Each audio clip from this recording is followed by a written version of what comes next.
So ఇది బెల్నో automatic car. So దీనికి మనకి ఇంజిన్ స్టార్ట్ స్టాప్ బటన్ ఉందన్నమాట. సో ఫస్ట్ ఏం చేయాలి, బ్రేక్ ప్రెస్ చేసేసి దెన్ మనకి క్లియర్గా డిస్ప్లేలో కనిపిస్తుంది push start switch. So now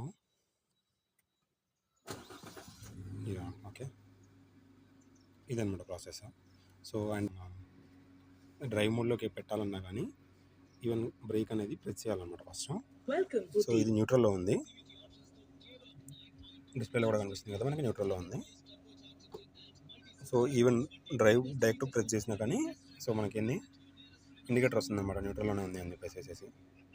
so దీనికి కూడా అగైన్ మనం ఏం చేయాలంటే బ్రేక్ ప్రెస్ చేయాలి. బ్రేక్ ప్రెస్ చేసేసి దెన్ డ్రైవ్ మోడ్లోకి వెళ్తే సో ఈవెన్ డిస్ప్లేలో కూడా మనకి D1 కనిపిస్తుంది.